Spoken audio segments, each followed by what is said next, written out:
políticos da região, num bate-papo descontraído sobre política, regado a um bom café. Muito bem, é hora de falar de política. O cafezinho já está no ar aqui dentro do Jornal da Cidade. Por aqui, claro, Mário Flávio. Bom dia para você, Mário. Bom dia, Rodrigo Laís. Bom dia, Lucas Vinícius, nosso ouvinte. Bom dia, Mário. Então, olha só. Durante a posse dos novos deputados de Pernambuco, Mário Flávio, que está aqui com a gente, entrevistou o deputado Isaías Regis, o novo líder do governo lá na Assembleia. Na entrevista, ele explica as expectativas para esse mandato e a gente vai acompanhar agora. Deputado, como é assumir essa função de liderar um governo que foi tão bem votado como é o caso do governo de Raquel? Olha, eu sou um dos primeiros que cheguei junto no governo de Raquel, aliás, junto com a candidata Raquel Lira. Eu sou de Garanhuns, sou ex-prefeito de Garanhuns, então cheguei primeiro junto, me filiei, fui candidato a deputado estadual, estou aqui representando o PSDB também. E a liderança é uma questão de honra para mim, que Raquel me escolheu para ser o líder do governo, para ser o líder aqui na casa, onde eu tenho um trânsito muito bom aqui na casa, porque eu já fui deputado 10 anos aqui, passei 8 fora, 10 anos fora porque fui prefeito 2 vezes de Garanhuns. Mas eu tenho um trânsito muito bom, os colegas, os amigos, seja a posição, seja a situação, até os novatos que entraram agora, essas pessoas, já fiz amizade, porque eu já estou há mais de 15 dias aqui dentro da casa, e já fiz amizade com todos eles, e você, um líder que vai ter liderança, um líder de líder mesmo, para que nós possamos juntos resolvermos os problemas de Pernambuco. Qual vai ser o tamanho da bancada de Raquel aqui na Assembleia? Eu acho que toda. Nós vamos conseguir fazer com que fique poucos fora da nossa bancada. O governo anterior tinha 40 deputados. Passa desse número? Eu quero chegar a 45. Esse é o número do partido? Com certeza. Tá empolgado, né? Com certeza. Eu sei trabalhar. O que eu gosto de Isaías é que ele é animado. Animal de empolgado e humilde, viu? Porque para chegar a uma bancada de 45 deputados, haja articulação, mas não chega não. A gente vai ter aí de 20 a 24 deputados, que só a bancada do PSB, que é o principal partido de oposição, tem 13. Então não tem, de 49 você diminuindo 13, né, você já teria aí 38, 37 deputados, que vai ter aquele do PSB, né, que vai ficar meio lá, meio cá, sempre tem, né, naquele. Só que quando eu tava lá, o próprio Lucas é testemunha aqui, quando um assessor do PL me chamou e disse, o PL não vai ser base do governo Raquel. Vai ter o anúncio formal, mas vai ficar na independência. Então aí já diminuem 5 deputados. Então você vai somando 18. Tem alguns partidos, se você pegar... Só fica 21, né? Você pega a federação que foi formada do PT, né, PT, PV, Rede e tal, já diminui mais 4. Que vão para a oposição. Tem o PSOL também, com a Dani Portela, né? Que também vai para a oposição. Então, os partidos mais à esquerda estão todos na oposição. No bloco anterior, né, a Ana Rebeca Passos entrou com o representante do sindicato, e o que foi que ele disse, né? Palavras muito duras, esse governo não fez nada ainda e tal, e eles destacando aí que devem sim, como os sindicatos tradicionalmente são ligados à esquerda, né? Então deve ser aí mais um viés, né? Mais uma indicação, né, que os partidos de esquerda vão ficar meio na oposição ao governo de Raquel. Então a bancada dela, eu acho que ela fica com metade da base, mas a outra metade vai ficar independência e oposição. Agora, é claro, né, a gente está numa democracia e dificilmente, né, as pessoas não vão votar, os deputados vão votar em algo que seja assim bom para o Estado, né? Mas 45 deputados, eu acho que o Isaías não vai ter não. Eu acho que ele não vai ser esse mar de rosas também não, que ele tava com essa carinha de felicidade aí o tempo todo nessa entrevista.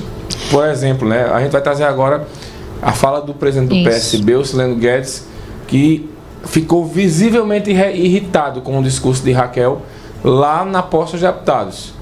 Não é isso? Vamos conferir. Deputado, como é que o PSB se posiciona em relação a essa nova legislatura aqui na Assembleia? O PSB, a bancada do PSB, o partido decidiu e a bancada vai cumprir, se posicionar na oposição.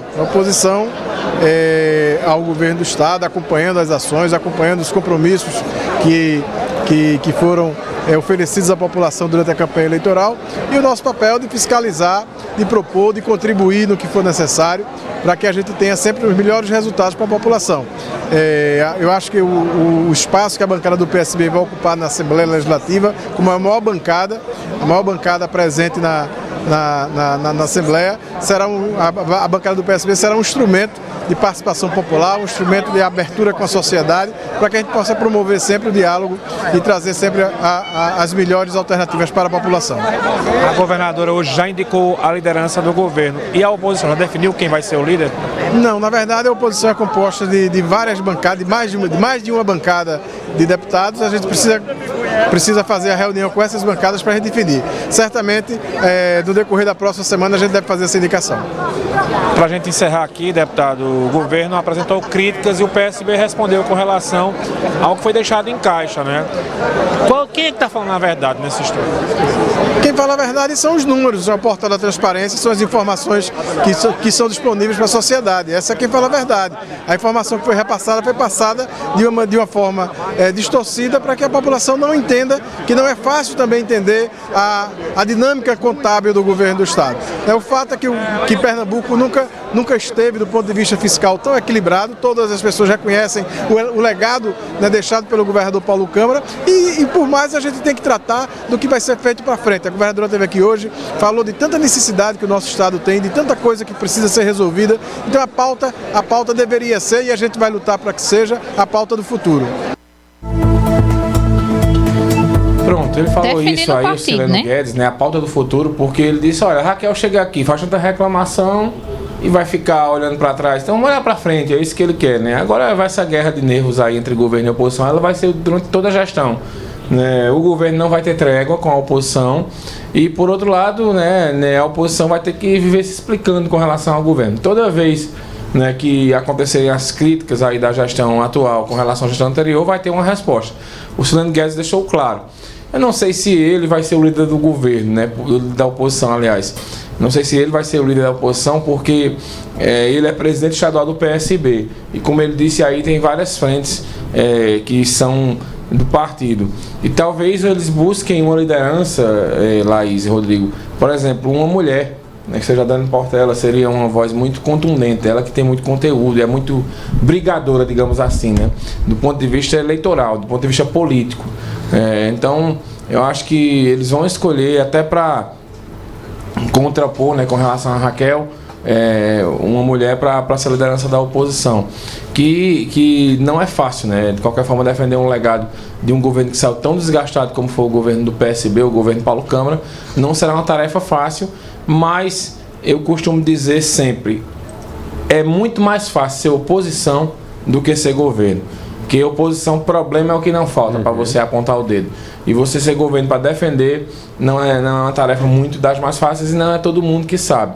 Então vai ser uma guerra boa de narrativa, digamos assim, né? E o pessoal vai ter que, a população vai ter que entender cada uma e se posicionar. A governadora Raquel Lira tem jogo de cintura para driblar situações constrangedoras para o governo? Olha, Rodrigo, pelo tempo que ela passou aqui pelo tempo que ela passou aqui em Caruaru, ela não teve uma posição, né, de verdade, digamos assim, como ela vai ter agora. Então não dá pra gente nem avaliar direito. Agora eu acho 30 dias só, né? Eu acho que ela vai ter dificuldades. Eu acho que ela vai ter dificuldades, porque o que mais se reclamou aqui em Caruaru foi que Raquel não tem um bom diálogo, né, com vários setores da sociedade, pela blindagem que fizeram com ela aqui na prefeitura. Não sei se a estratégia será a mesma, mas, por exemplo, uma coisa ela já mudou. Ela passou aqui vários anos, inclusive Rodrigo Pinheiro segue a mesma estratégia de não ter um líder do governo na Câmara. Ela não tinha líder do governo.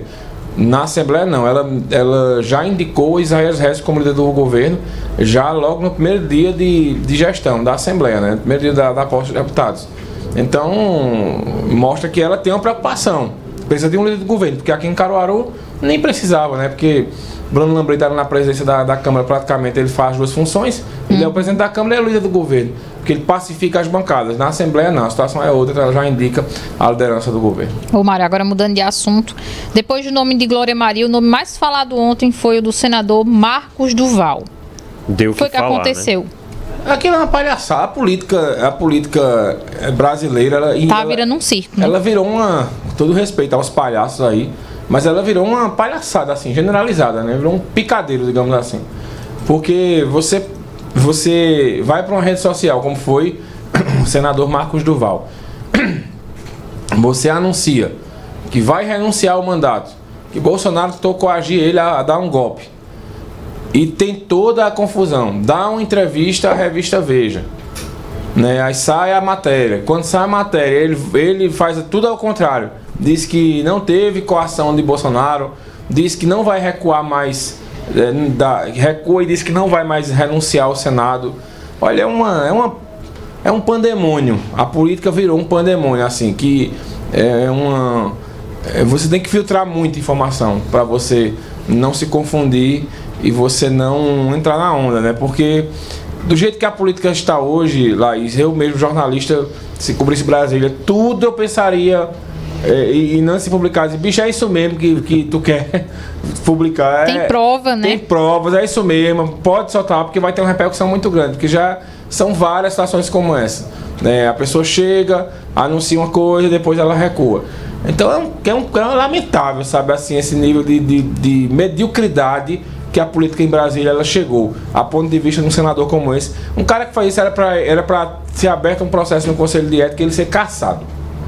Pois Pronto, para isso o Supremo não age. Um cara desse era para ter a rede social dele cassada. Quem fez uma palhaçada dessa era para ter a rede social dele cassada. Para de postar, porque tirar do ar, né? O prejuízo que você causou ontem e inflama todo mundo de novo, né? Que quando a coisa está ficando pacificada, ele vem e tumultua de um jeito. Uma situação dessa merecia uma punição grave, né? Pois é, e a gente vê tanta coisa e não tem punição, né? Tem a história do foro privilegiado também que... E é o que Mário já disse aqui várias vezes. Só atrapalha quem eles dizem que querem ajudar. Ou então foi proposital, né?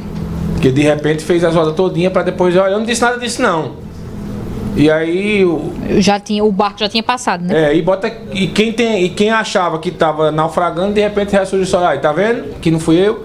Então parece muita cortina de fumaça que é jogada. Agora, eu acho que o Marcos Duval deveria ser punido. Na minha opinião, esse sim deveria ser punido.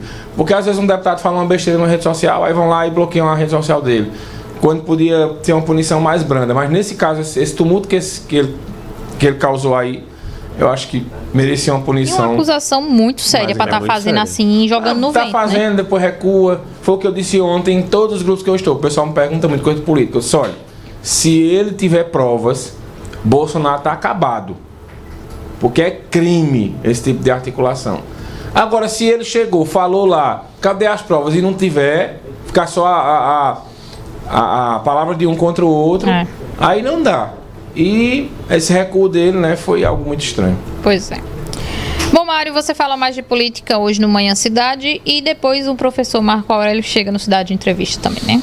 Isso mesmo, combinado, né? Marco Aurélio recebe o professor Gustavo Rocha e fazer uma avaliação aí dessa semana tumultuada em Brasília e também de eleições, né? E às 10 horas eu volto na segunda parte do Manhã Cidade também falar sobre... A gente vai repercutir de novo essa questão das falas aí dos deputados. E lembrando que a governadora hoje tem uma reunião às 10 da manhã com todos os deputados, os 49. Ela ainda não se reuniu com os prefeitos do Sertão não foi, Mário? Não, e com esses deputados também não. Ela se reuniu com os deputados da legislatura anterior, mas com os novatos. É a primeira reunião para valer mesmo, é hoje às 10 da manhã. Perfeito. Obrigado, Mário. Bom fim de semana.